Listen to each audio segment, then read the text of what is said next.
My name is Adrian. People know me as a rich businessman. I have a large company, expensive cars, and a big house. But today, none of those things matter. Right now, I am sitting on the cold floor of my bedroom, staring at a message written on the mirror. My heart feels empty, just like my house. Everything began years ago when I met Meera. She worked in a small bakery near my office. She did not have money, but she had a warm smile and simple beauty.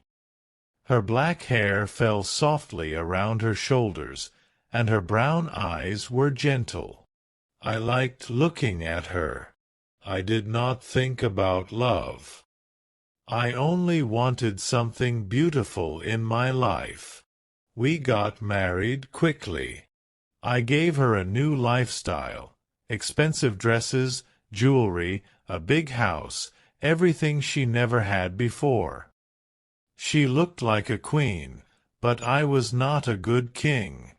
I was strict, short-tempered, and cold. I cared more about money than feelings. Whenever we argued, I used cruel words. "You are nothing without my money," I used to say. These words became my way of hurting her. Sometimes during fights, I even took her card or car keys. "This is my money," I said. "You only have what I give you." She always cried quietly and locked herself in her room. I thought she stayed only because of luxury. I never trusted her heart. One evening, she wore a beautiful royal blue dress. She looked perfect, but her eyes were distant and sad. That night, a terrible thought came to me. Does Meera love me at all? Or does she only love the rich life? The question burned inside my chest. I started thinking of a plan, a foolish test. I wanted to pretend I lost all my money. I wanted to see if she would stay with me or run away. I went to the bank and took out all my savings, almost $2 million, my gold bars, and my luxury watches. I locked everything in a secret safe behind a painting in my personal office. No one knew the safe existed, not even Meera. I prepared myself to play the sad, broken man. I entered the house late with a tired face. Meera looked worried the second she saw me. "Adrian, what happened? Are you feeling sick?" she asked gently.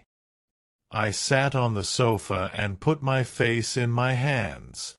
"It's over, Meera," I whispered. She sat beside me and touched my arm. "What is over? Please tell me."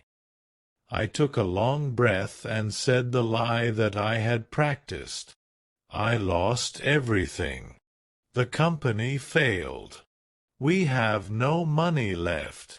The bank will take the house tomorrow. We must move to a small apartment. I waited for the shock. I waited for the anger. I waited for her to leave. But Meera did something unexpected. She smiled softly, wiped my forehead, and said, "Oh, Adrian, I thought something terrible happened to your health." I stared at her, confused. "But we are poor now," I said. "You cannot buy clothes or go to parties anymore." She kissed my cheek and said, "I don't care about that. I married you, not your money. We will face this together." Her voice was steady and warm. Something stirred inside my heart, guilt and love. She continued, "I can start work again. We can build a small life. A small place is fine. We will be okay. I looked at her and felt ashamed. She was kind. She was loyal. She was better than me. I held her tightly and whispered, "I'm sorry, Meera. You are truly good." She hugged me back. "Sleep now, Adrian. Tomorrow will be better." I went to bed feeling light and happy. I had tested her, and she had passed. I wanted to tell her everything in the morning, that the money was still safe, that it was only a test, and that she had proved her love. But morning changed everything. The sun entered the room. I woke up smiling, but the bed next to me was empty, cold. She was not in the kitchen, not in the living room. The house was silent in a strange way. Then I saw something that made my heart stop. The door to my private office was open. I ran there. The painting was on the floor. The safe was wide open. Everything inside was gone. The money, the gold, the watches. All of it. My hands started shaking. I ran to the bedroom closet. Her dresses, her bags, her shoes, all missing.